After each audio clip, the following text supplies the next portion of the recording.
Hello and welcome back to another LEGO Train MOC Showcase video. We are back with another Thomas character, and this is Harvey. This might just be the best tank engine I have ever built. This looks excellent in terms of its overall colours, the shape, some of the proportions, although whilst not perfect, I am in love with this model. Right, let's skip to the good bit and talk about the crane straight away, because I know a lot of people are going to want to see this above anything else with this model. So there is no power system going on with this model, I'm afraid. I'm not quite that clever enough to make it work. I want to give a shout out to fellow LUKR member Techno Andrew, who has made a functional model of this exact locomotive. I will leave a link to his showcase video in the description.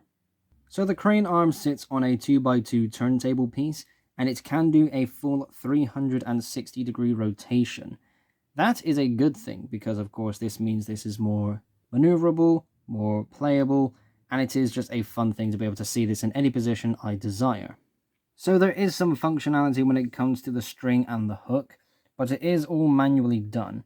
And again, it's not the most professional thing ever. I'm not quite there yet when it comes to powering things.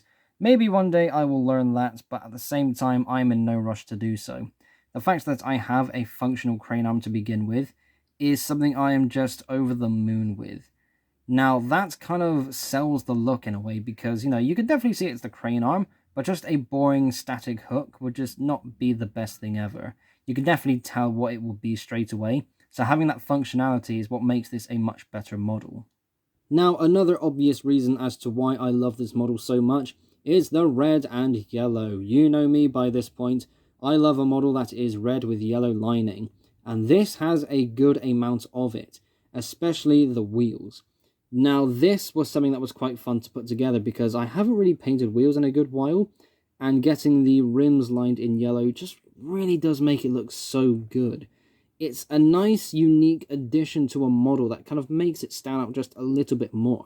When it comes to train models, especially when it comes to tank engines, seeing these wheels move together with that big drive rod, it definitely gets some attention, and when you're looking at that area, seeing some decorated wheels is very exciting.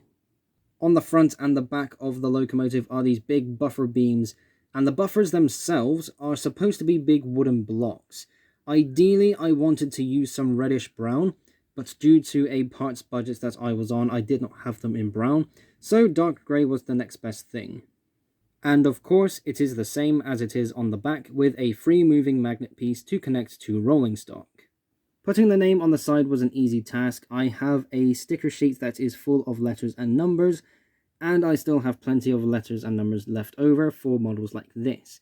Amazingly, I didn't really give myself that much space, because I drew the outer box first, then I applied the letters. I ultimately had to extend it a little bit at the front end, but still it does sell the look very well. The cab was the biggest problem, because when it came to making the cab, I had to extend the rear of the model by one whole stud. I mean, it's just one stud, it's not the worst thing ever. But it did lead to a couple of rebuilds, and there were some things that weren't that good, and I ultimately was forced to skip any kind of interior detail. I don't really do interior details in the first place, but I wasn't too pleased with how I was kind of stuck in certain situations because of this. But at the same time, it doesn't take away from the fact that I was able to get the ultimate desired look. However, there was a bit of fuss with the placement of the crane arm and the whistle. So the crane arm is a bit higher up than I originally wanted, but as I see this more and more in its final form, there's no real reason to go back and try and change things around. The proportions of this model were a bit weird to begin with, but at the same time, it's not the end of the world, and I am really ultimately happy with how this thing looks. And that is Harvey. Thank you all ever so much for watching. I want to give a shout out to Techno Andrew, who is a fellow member of the LUKR, who has made his own crane tank and has powered it. He's a very clever person, and he has made his own video showcasing that model.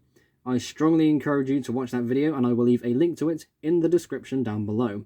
Also in the description you can find links to my Discord server, where you can chat with like-minded fans of LEGO Trains and Nerf Blasters, links to my Flickr and Instagram pages if you want to see some sneak peeks and behind-the-scenes action. Keep an eye out on my community tab for polls and updates. Thank you all ever so much for watching. Be sure to like and subscribe if you haven't already. I will see you all in the next episode. Bye bye.